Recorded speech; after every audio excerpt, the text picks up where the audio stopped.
माँ बाप की सेवा करो। एक छोटा सा बोर्ड रेहड़ी की छत से लटक रहा था। उस पर मोटे अक्षरों में लिखा हुआ था,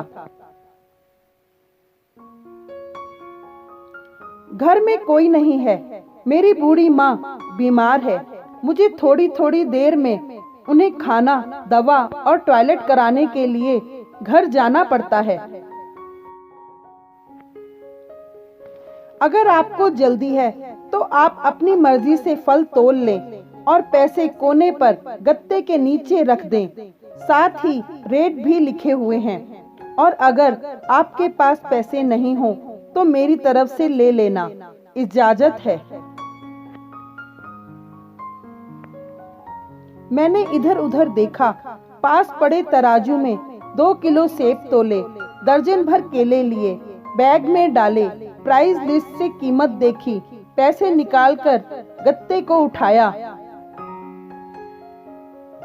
वहाँ 100, 50 और 10-10 के नोट पड़े थे।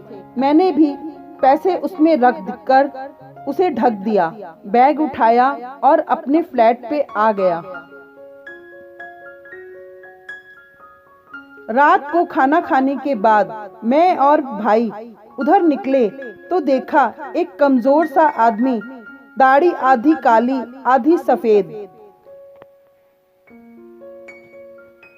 मैले से कुर्ते पजामे में रेहड़ी को धक्का लगाकर बस जाने ही वाला था।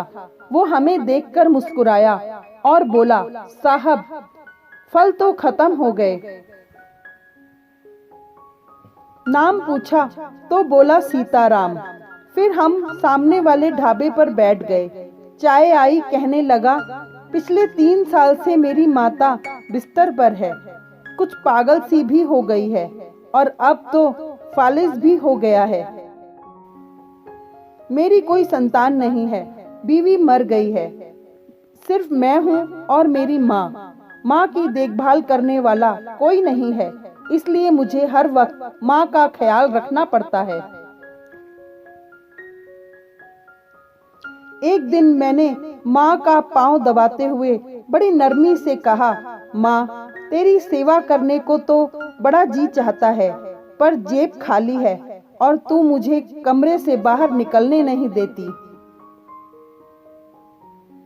कहती है तू जाता है तो जी घबराने लगता है, तू ही बता मैं क्या करूं। अब क्या गले से खाना उतरेगा, ना मेरे पास कोई जमा पूंजी है। ये सुनकर माँ ने हांफते कांपते उठने की कोशिश की। मैंने तकिए की टेक लगवाई। उन्होंने झुर्रियों वाला चेहरा उठाया, अपने कमजोर हाथों को ऊपर उठाया।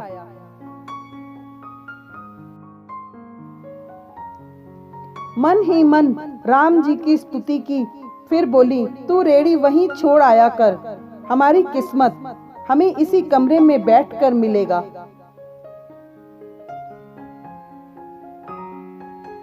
मैंने कहा, माँ क्या बात करती हो, वहाँ छोड़ आऊंगा तो कोई चोर उचक्का सब कुछ ले जाएगा। आजकल कौन लिहाज करता है, और बिना मालिक के कौन खरीदने आएगा।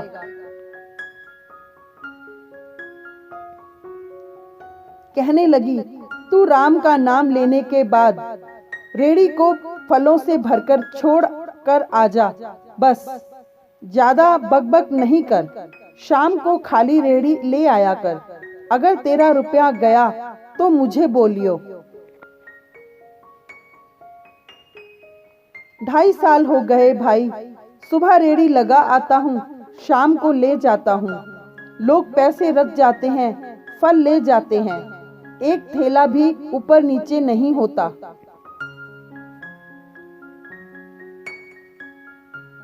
बल्कि कुछ तो ज्यादा भी रख जाते हैं। कभी कोई माँ के लिए फूल रख जाता है, कभी कोई और चीज। परसों एक बच्ची पुलाव बनाकर रख गई, साथ में एक पर्ची भी थी, अम्मा के लिए।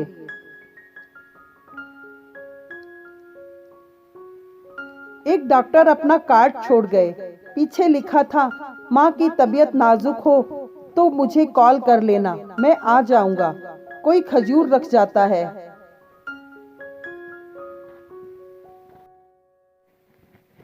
रोजाना कुछ न कुछ मेरे हक के साथ मौजूद होता है।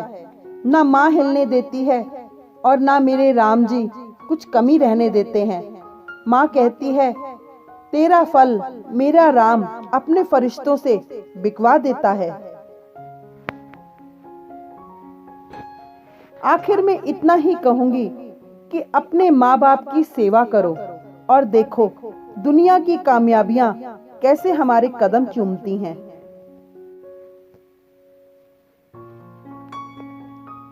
Thank you. यदि आपको वीडियो अच्छा लगा तो प्लीज लाइक कीजिए, सब्सक्राइब कीजिए, शेयर कीजिए, कमेंट कीजिए और बेल तो दबाना मत भूलिएगा, क्योंकि अगली वीडियो की नोटिफिकेशन आपको मिलती रहेगी।